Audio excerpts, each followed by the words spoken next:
As I mentioned earlier, we are going to discuss and look at classroom design for barrier-free collaboration. Again, my name is Diane Knight, and I am a consultant, high impact learning experience, which is a HILEX consultant for media education. In looking at overcoming some basics, we need some ground information. And so we're going to look at learning and learning as a result of the transactions between learner and environment and the essence of teaching and teaching and being creative in the environment. And first, mobilizing that learner. How are we mobilizing that learner and overcoming the barriers so that learner is effective and can have that interest and the capability to do what is needed for them as we are in the 21st century and moving beyond? What do we do different for those students that disengage? What do we do to re-engage them, to get them on that path? And what interventions are needed. Those are kind of the things that we're going to talk about, how we can look at our classroom as a whole and what things can we change to incorporate new learning strategies and new learning environments.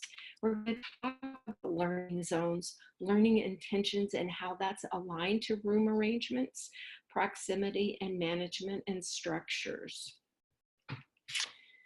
So as that educational leader, what deliberate actions can be taken to transform learning and nurture the next generation of innovators in a district, in a school, or in your classrooms through addressing classroom design barriers?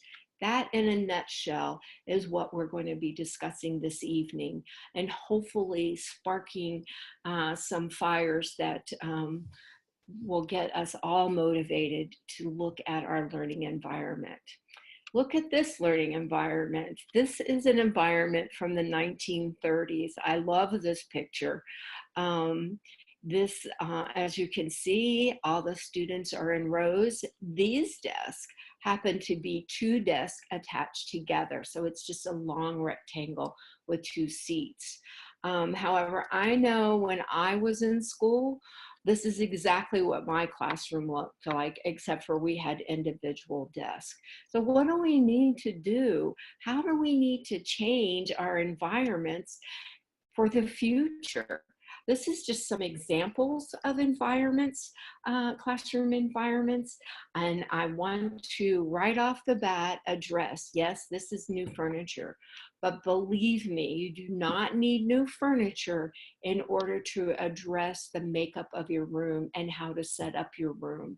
You can do that with our 100-year-old desk that many of us still have. So why do we need to rethink these barriers? Why do we need to even rethink anything? Well, it's all about future employment. It's about the roles of the 21st century, what our employers want in our students once they graduate from high school or from college. And you can see these roles are either roles that are currently in place or they don't exist yet, but will exist. And just these few roles, you will notice that what I think about, what am I doing that can address these type of roles that I know nothing about? What should I do? What can I do? So we're going to look at very specific things that we can do, but we really must understand where we are in the 21st century first. We know that knowledge is doubling, and I want to address right up front. This study was in 2013, so we are 5 years beyond that. So you know that when we get to the end of what I'm saying, it is phenomenal. In 1900, knowledge doubled every 100 years. And we can really appreciate that because when we look back in history, things did seem to go very slow.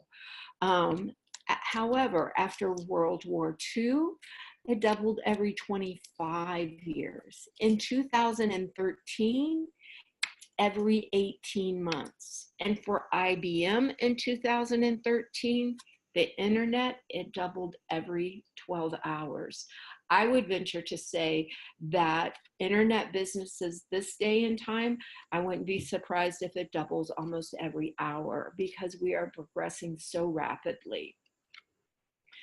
We need to think also about what skills our students need and how we can incorporate pieces and parts into our lessons, into our ecosystem, in our classroom. How can we bring what our employers are seeking in our students? When we look at the 2015 column, we see all different things, but I want to take note especially in critical thinking and creativity. And when you look over at the 2020 skills, critical thinking has moved up from 4 to 2. Creativity was at the bottom. It's now number 3. And we have 2 new components, emotional intelligence and cognitive flexibility. Now, 2020 and 2015, I think 2020 seemed very far away, but we know right now that 2020 is only a year away. So what are we doing in our classroom that spurs this kind of thinking and creating for our students? What are we doing to prepare them for that? We all have heard rigor, relevance, and relationships, but I think it's always good to go back and look at what exactly that means. The critical thinking and problem solving piece of it, collaboration and leadership, agility and adaptability, flexible thinking and being acceptable of change is so very important for our 21st century students. Initiative and entrepreneurialism, taking those chances, effective oral and written communication. That has always been a predominant factor in skill in our skills from the 1900s forward and before that, but we really have to have clear communication. It needs to be concise and focused, energetic and exciting and passionate. And so that effective and oral communication stands true. Assessing and analyzing information, able to look at large quantities of information and analyze that and assess it and what needs to be done with it. And then curiosity and imagination, thinking outside the box. For that cognitive engagement, we know, obviously, as mentioned before, relevant and rigorous. We need problem-based classrooms where students truly have ownership. They have ownership in their own learning.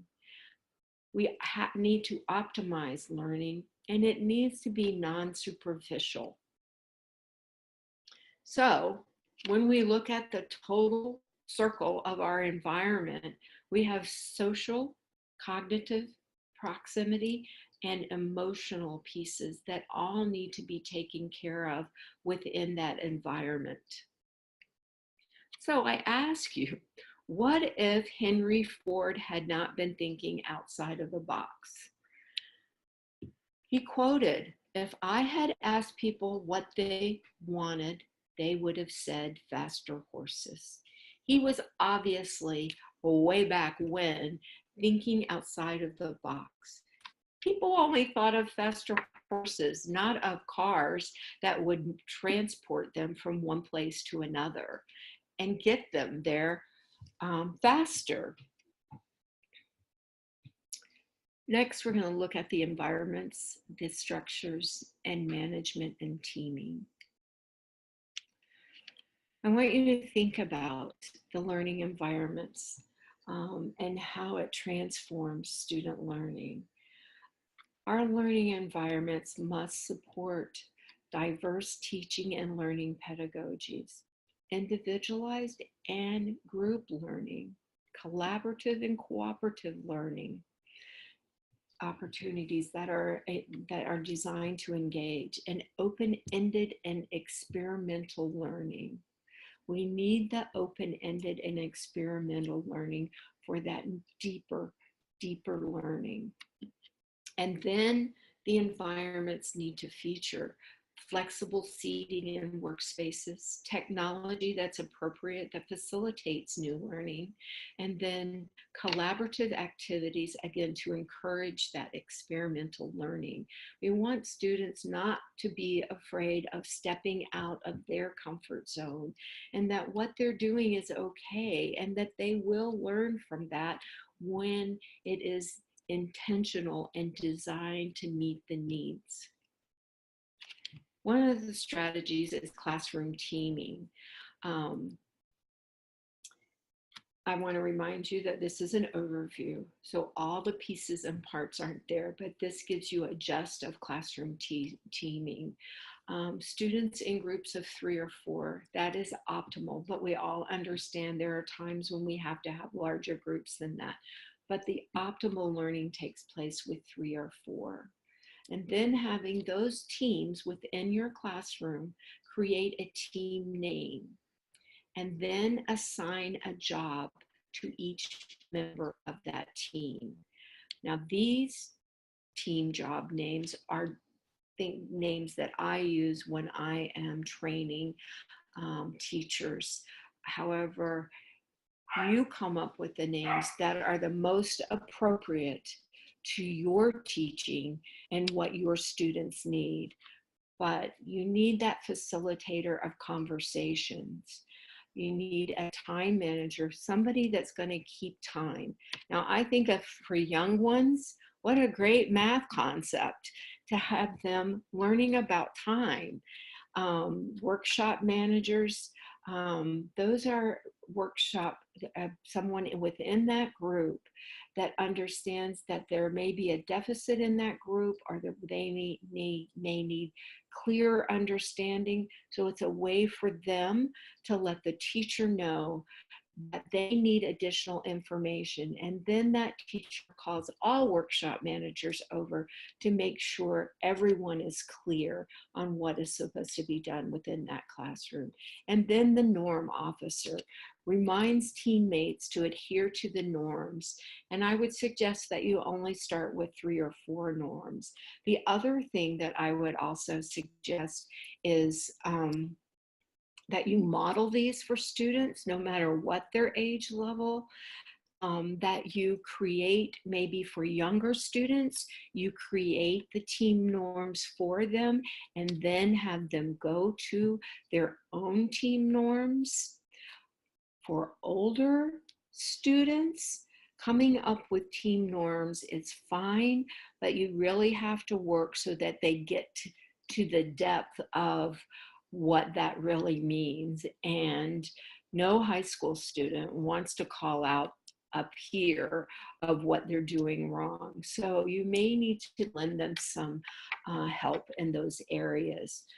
But be sure that this is a teacher-led activity in the beginning. Article in Edutopia, September 3rd, was posted about a reflection strategy for teams. An interesting thing about this reflection strategy, it was developed by the United States military, and today many corporations use this very same strategy for their teams to reassess and evaluate what they're doing within that team. And so the first question is, what did we intend to do? Where were our actual results? And what evidence is there to explain and defend those results. And then moving forward, what do we want to sustain and what do we want to change? Just those 4 questions can really add to the thinking of our students. Now, again, for primary grades, elementary grades, you may need to tweak the verbiage here so that students really understand what they're supposed to do and what they're supposed to be thinking about and the questions that they're supposed to be answering. But this should fit right in with our upper middle school and high school students to assess and it's basically assessing their own learning. One of my favorite pictures of all times is this classroom picture. And it is an environment that nurtures the next generation of innovators clearly. But I call this, and my teammates, the other consultants, we call this, where's Waldo? Where is Waldo? This picture has the teams going, it has the collaboration, it has the components needed, but where's Waldo? I want you to take a minute and see if you can find Waldo. Waldo is the teacher. Which person in this picture is the teacher? So you may be surprised that the teacher is actually the one taking the picture. So the teacher is there, but you can see the collaboration and the intent of learning that's going on here. The importance of working as a team is not just about working with others, but it's about the ability to influence and support each other as a culture. That is crucial within team building and within those classroom teams or those classroom families that we support. So for that barrier-free collaboration, we need to ensure that practices that promote student curiosity and collaboration. We really need to think about systems thinking and the dynamic unit that creates patterns over time. Systems thinking is that capacity to decipher how individual components work together as part of a whole. This is critical when setting up teams and when looking at that collaboration piece. And then, of course, student-centered for 21st century learning environments. Our friend Pat Wolf makes sure that we remember this. And I think all of us at some point in our teaching career, we have to look at this particular piece. And no matter how well planned your lesson is, how interesting it is, dynamic, stimulating, how beautiful maybe the PowerPoint is, or how relevant the lesson is to what students need to learn, if the teacher does all the interacting with the material, it's the teacher, not the student's brain that will grow new connections. That's vital and how powerful that is. It is very powerful. Active engagement on the part of the student is definitely key. Before we go on to the next section, I do have a question from the state of Maryland. It is, what if direct teaching is needed? Direct teaching is typically always needed, especially in the very beginning. Maybe direct teaching is after an activity and then that direct teaching occurs and then another activity follows up.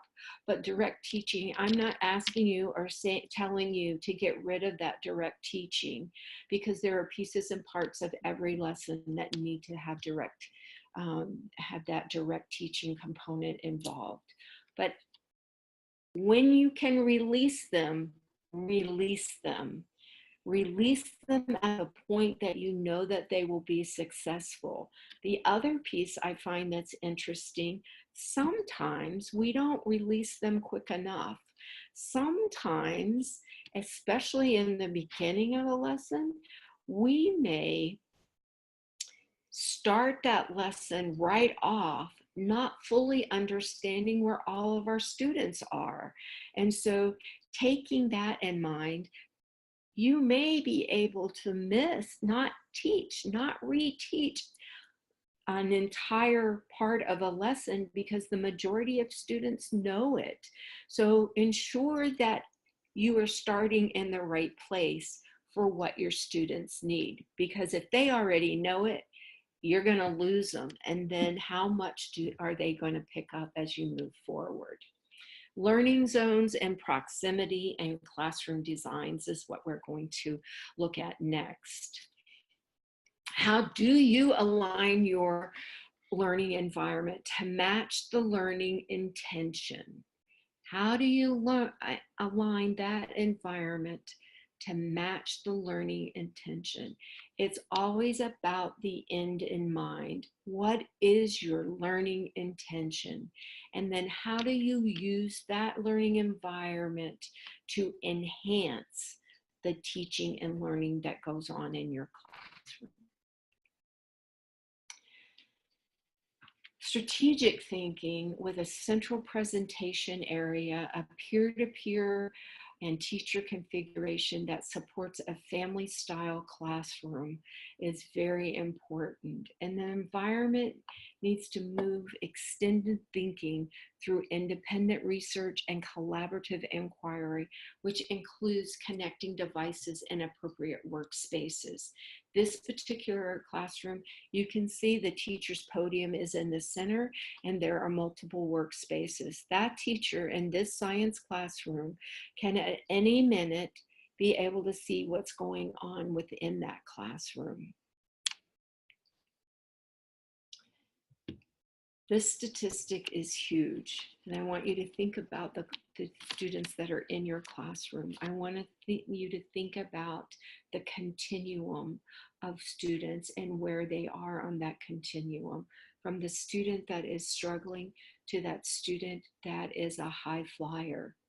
Think about classroom ecosystems that mirrors real-world collaboration were found that they increase student learning by 20%. Ecosystems that mirrors real-world collaboration were found to increase student learning by 20%. Now, 20% on that continuum for that student that is struggling, it could pass them. That 20% could knock them into the passing level and perhaps beyond.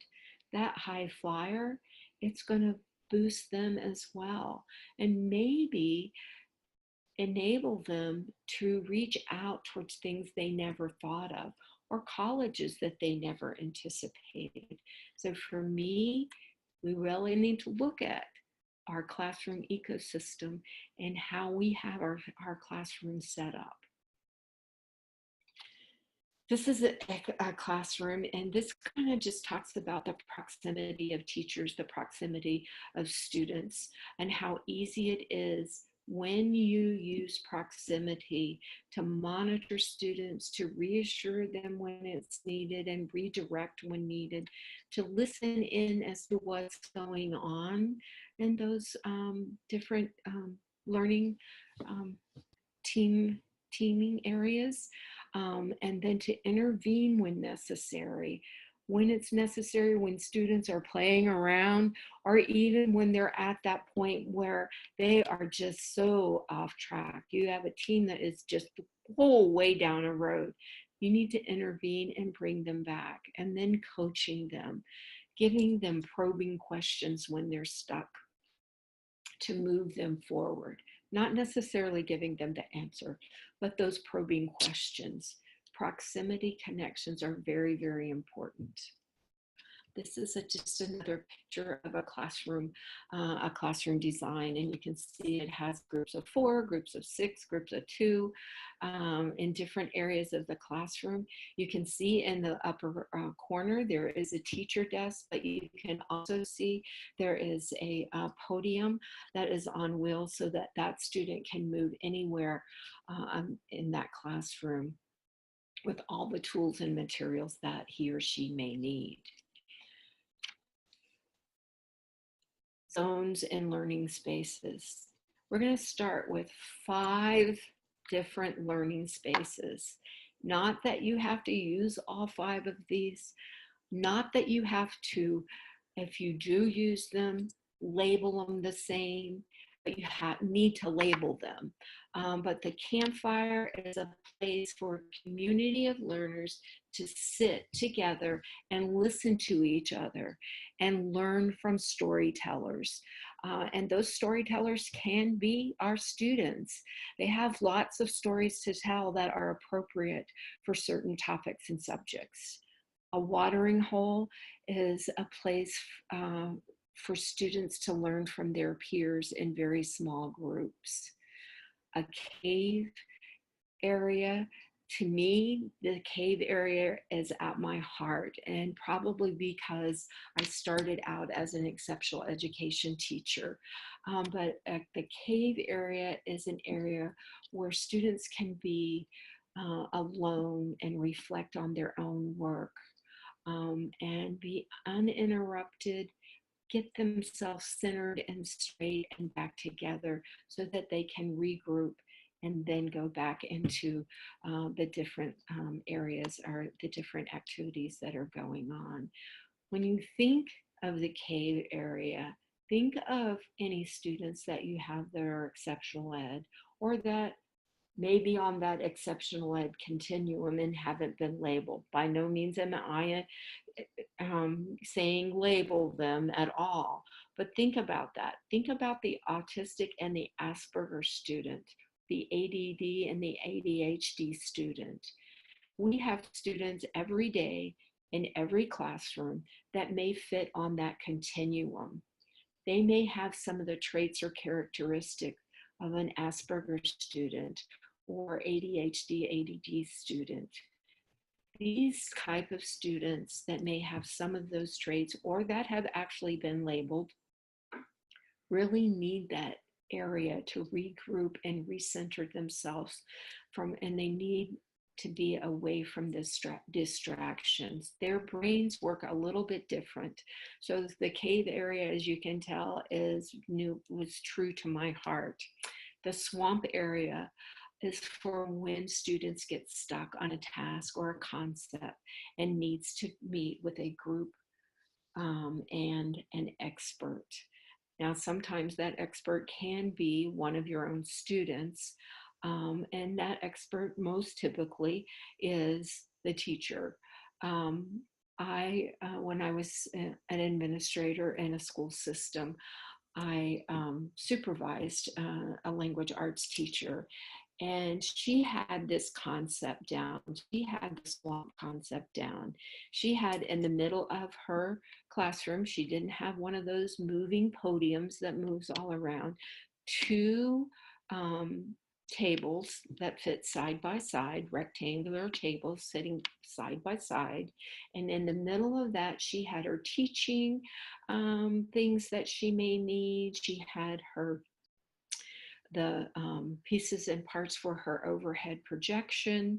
And that was an area that students knew if they were stuck, they could go to that swamp area. And when the teacher saw a student there, she knew that that student was stuck.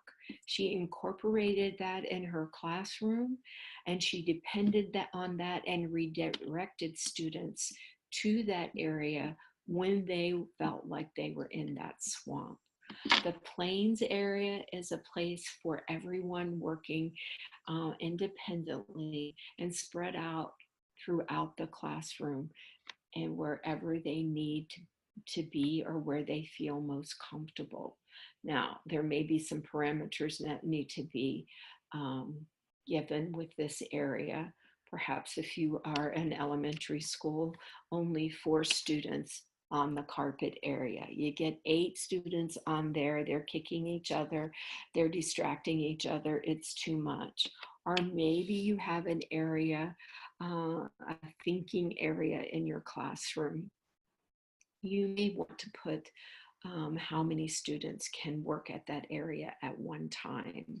So this needs obviously teacher direction, and it needs to be looked at often to ensure that it's working the right way, or to look at, well, maybe I don't really need that area and I can incorporate a different area.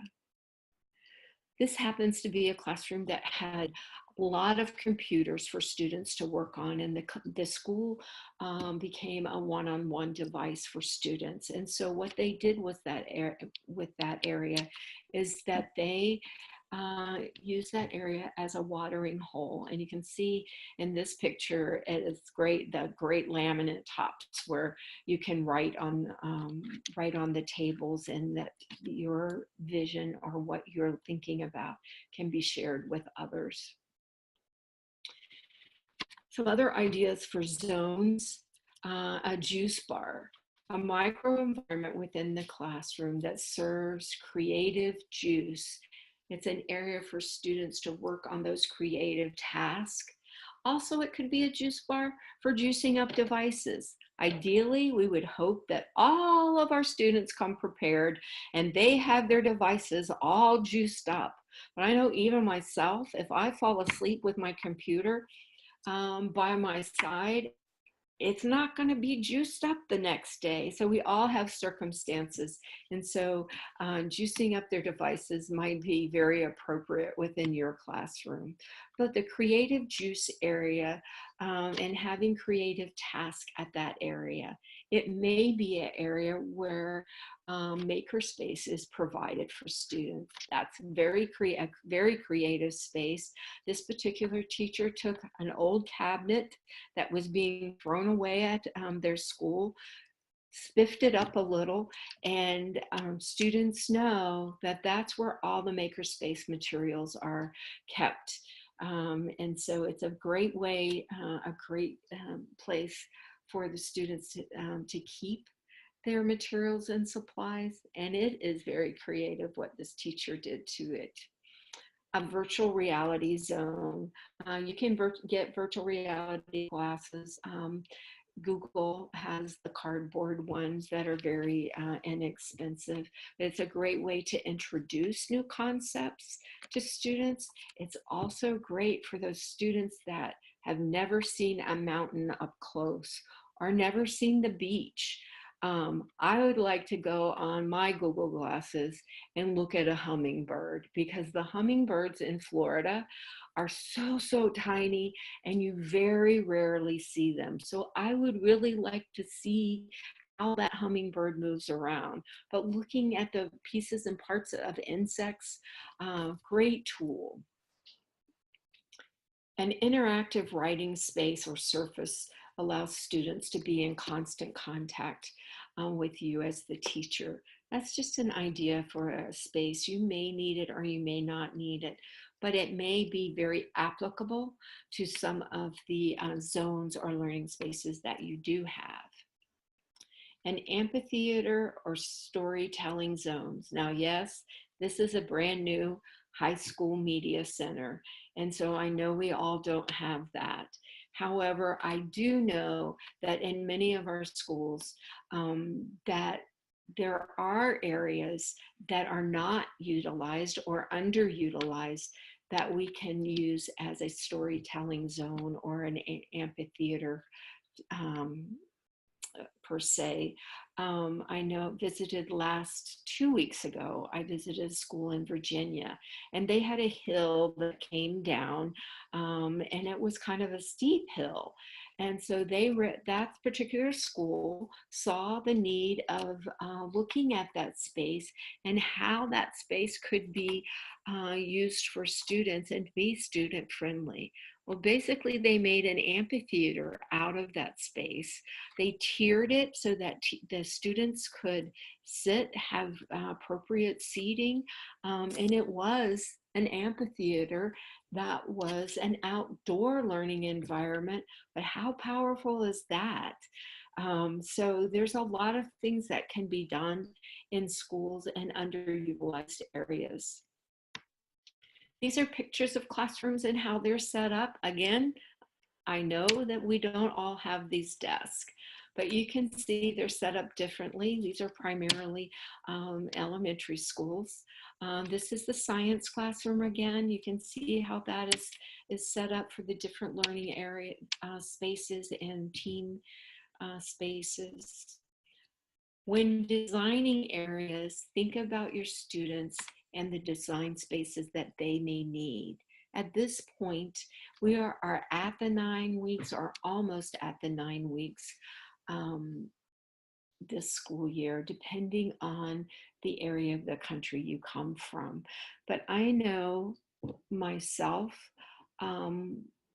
when I was an administrator, we had in high school a student that came to us in 9th grade, and she was a midget. She was tiny, tiny, tiny. So we really had to look at her learning spaces and adapt some spaces for her. And we had to ensure that what we did adapt did not make her stand out, that it was very, very natural. So think about those spaces and what you need to do within those spaces to meet the needs of your students. So where are we? When looking at changing the spaces in your classroom, ask the students what they would like. Survey them, Google survey or whatever, paper pencil survey, whatever type of survey system that your school may support. And some of the questions could be, how do you like to learn? Do you like bright light? Do you like lamps, cold areas, warm areas? Do you like music? We assume students like music, but we may not. Have we ever asked them if they like music? I know I haven't always asked if students like music. And then ask them the spaces that they learn in the very best. They may tell you they need an individual space to regroup. You can learn a lot from these kind of questions. Survey your young ones and asking them what they like as well. Don't think that they can't do this. Very important reference book is The Language of School Design. It really focuses on learning zones and how to apply learning zones to foster inquiry and collaboration and autonomy, about naming your zones. Again, as I said earlier, you don't have to use the same names that I use, but this particular book may give you insight. And I have a reference page at the end so that you can see the information. So in summary, what are we talking about? Where have we been? I want to remind you that this is just an overview. I do hope that it has sparked your interest, but I want you to think about, it's not about hooking the student, but helping them find their spark to make their own fire. I know a big thing about 10 years ago, maybe a little longer than that, administrators wanted to know, how are you going to hook their student? When I come observe you, I'm going to be looking how you're hooking that student. But that hook has to go beyond that. We have to go beyond. We have to look at the intentions. What are we intending to teach? Where are we going? We have to spark that student. We have to help find that spark to make their own fire so that they can be successful in the 21st century when they go out into the world, whether it's college or it's career. So in summary, we know we need to provide as much experiential learning as possible. We need to connect how learning can be applied to the real world through our classroom ecosystems. We need to process information in depth in the initial stages. in depth in the initial stages. We need to revisit and reinforce learning environments periodically to increase strategic and extended learning. Revisit and reinforce that learning environment periodically. So revisiting the structure of your classroom and how it's set up, revisiting your teaming.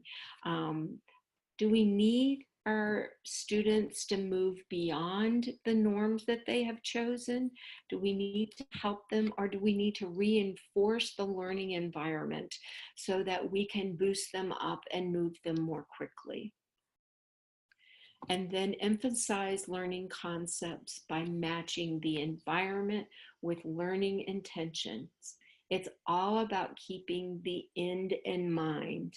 What are those learning intentions? How is my environment matching that? How is the activity that I'm having teams participate in? How is that matching the learning intentions and what the outcome should be?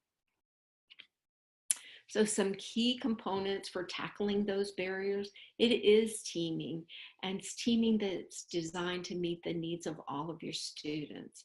It's collaborating, rigorous tasks that are designed for students, and it's classroom arrangement aligned to the task that supports student-teacher interactions and student-student interactions. I want to challenge you 3 things that maybe you can take from tonight's information and see if you can incorporate something.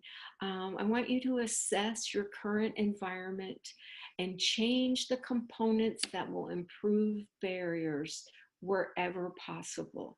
I'm not saying do every single thing that we've mentioned, because many of these things you are going to need more depth. You're going to need more information of what to do once you start this. So I'm just asking you to assess your current environment and what are some of the little things that you can implement. Assess the proximity within the classroom environment. Where are you stationed most of the time? Where are the students stationed? Are they separated out, or are they with shoulder partners, or are they in teams? And are those have those teams been established? And are they appropriate for the lessons? I don't want you to go out and have incorporate these teams in your classroom and it not be appropriate. So think about when you're ready to do this, what are the appropriate actions that are going to look at the end in mind, those teaching intentions. So let's think about the right approach at the right time for the right type of learning. Think about what we've talked about, or what I've talked about. The right approach at the right time for the right type of learning. What will you do? What can you do? And what's stopping you? Is anything stopping you? Is it fear stopping you? I also would ask that maybe you share this PowerPoint with a team member or even administration, but with a team member to look at so they can explore with you. You can delve in and research these particular areas. Or with your administrator. Maybe some of these things will help your school reach the vision and the mission of your district. These are the resources that I have for you, and there's not a lot of them, but several of them are books that I think that can really help you move beyond just this surface level of what we've talked about this evening. And so with that in mind, I want to thank you. I hope that I intrigued you. I hope that maybe I lit a fire for you to delve deeper into this topic. If you would like to go deeper, please contact Sebastian Sanchez, as he will put you in contact with your local learning specialist. His information is at the bottom of this slide. Again, thank you so much and have a great evening.